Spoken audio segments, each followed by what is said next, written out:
एक बात बताओ, तुमने अपनी सेल्फ रिस्पेक्ट थोड़ी सी बेच खाई है क्या? वही इंसान जिसने पिछले 6-7 घंटों से आपका मैसेजेस अभी नहीं खोले हैं ना देखे हैं, तुम अपना फोन बार बार उठा के चेक करे जा रहे हो कि अभी तक मैसेज सीन हुए हैं या नहीं हुए। फोन पे देख रहे हो कहीं उसका टाइपिंग तो स्टार्ट नहीं हो गया है। उसने एक छोटे से आर्ग्यूमेंट में तुम्हें ब्लॉक कर दिया है, तुम और पागलों की तरह से 50, 60, 70, 80, 90, 100 कॉल्स कर रहे हो। तो अगर कर रहे हो ना तो 101% तुमने अपनी सेल्फ रिस्पेक्ट 101% बेच ही खाई है। तुम्हें लगता है कि तुम सच्चा प्यार कर रहे हो, तुम्हें लगता है कि तुम भी तो रिलेशनशिप बचा रहे हो, पर मेरा ये एक बिटर ट्रुथ सुन लो, तुम कोई प्यार नहीं कर रहे हो, तुम एक साइकोलॉजिकल दलदल में फंस रहे हो। वाह, और जिसके बारे में तुम्हें पता भी नहीं है। और ये प्यार मोहब्बत तुम्हें भिखारी बना चुका है, लिटरली तुमसे भीख मंगवाएगा भाई, तुम्हें रुला देगा।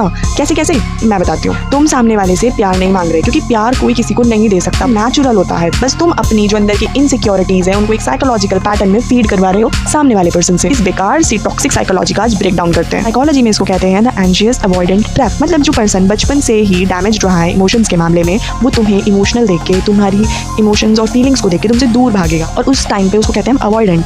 और जब ये दूर भागते हैं तो तुम्हें उस टाइम एंशियस फील होता है, तो उसको कहते हैं एंशियस, और ये बन जाता है एक ट्रैप। वो तुमसे दूर भागते चले जाते हैं और तुम उनके और क्लोज होते चले जाते हो। इन द एंड तुम इस दलदल में फंस के रह जाते हो, और दलदल में से बाहर आना इतना भी आसान नहीं होता, लेकिन इतना मुश्किल भी नहीं होता, क्योंकि तुम्हें लगता था कि अगर तुम सामने वाले से बातें नहीं करोगे, उसे समझोगे नहीं, तो वो पर्सन तुम्हें छोड़ के चला जाएगा। और ये बचपन से तुम्हारे दिमाग में डर है, मैंने चेज नहीं करा तो मैं अकेले ही मरने वाला। तुम दोनों ये टॉक्सिक लूप में फंसे हो। जितना दूर जाता जाएगा तुम उसके और पीछे उतना ही भागते जाओगे। जितना चेज करोगे उसे उतनी ही घुटन होगी, वो उतना ही इरिटेटेड होगा, वो उतना फ्रस्ट्रेटेड होगा, और तुम्हें भी फ्रस्ट्रेशन होनी इन द एंड स्टार्ट हो जाएगी। नो डाउट्स, ये कोई प्यार नहीं है, ये दो टूटे हुए दिमागों का कॉम्प्लेक्स मैकेनिज्म चल रहा है, जिसे आज आप समझ चुके हो। सबसे बड़ी गलती पता है क्या?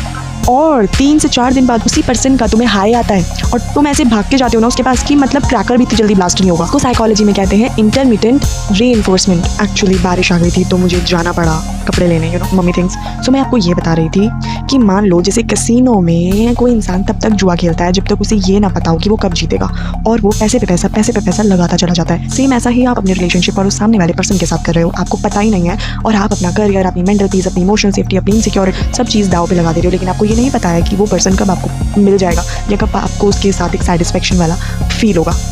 नो वन नो तब चलेगा ये सब। तुम बताओ, वो सामने वाला पर्सन तुम्हें इग्नोर करके अपने दोस्तों के साथ चिल कर रहा है और तुम यहाँ बैठ के सोच रहे हो कि कोई आके तुम्हें सिंपैथी देगा। हाँ देगा, कोई नहीं देगा। इस रूल से तुम्हें बाहर आना है तो सिंपल सी आज एक नोट बांध के जाना after this video, the 20 minute no response rule. इसे अपने दिमाग में सेट कर लो। चलो ब्रेक डाउन करके बता। अगली बार जब वो तुम्हें इग्नोर करे या फिर तुम्हें ब्लॉक करे या फिर तुम्हारी फीलिंग्स को हर्ट करने का ट्राई करे, तो तुम अपना फोन स्विच ऑफ कर दो। हाँ कर दो, प्लीज प्लीज प्लीज एक बार मेरी बात मानो और करके देखो, और अपने फोन को उठा के अपने से दूर रख दो।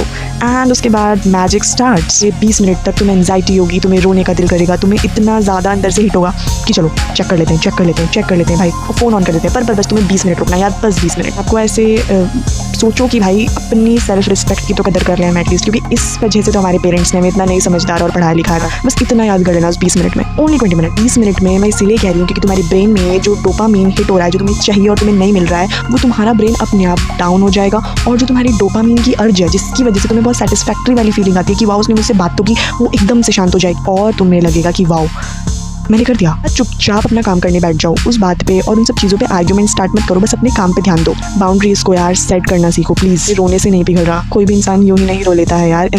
अंदर से जब कोई इंसान बहुत ज़्यादा हैवी हो जाता है, मेंटली ट्रॉमेटाइज्ड हो जाता है, वो तभी रोता है। और जब कोई तुम्हें इंसान इतना ज़्यादा मेंटल ट्रॉमा दे रहा है तो that means it doesn't care. वो तुम्हारी 50 कॉल्स, लॉन्ग पैराग्राफ्स से भी वापस नहीं आने वाली। अपनी एनर्जी को अपने पे लगाओ, अपने ब्राइट फ्यूचर पे लगाओ, उस पर्सन पे नहीं जो वो डिजर्व ही नहीं करता। उनको साइड में रखो और पढ़ने बैठो। और कभी आप इस चीज़ में ट्रैप्ड हुए हो या अभी भी सफ़र कर रहे हो तो प्लीज़ ये 20 मिनट रूल एक बार अप्लाई करके देखो and let me know in the comment section कि आपने क्या फील किया। मिलते हैं नेक्स्ट वीडियो में, तब तक के लिए bye bye and take care.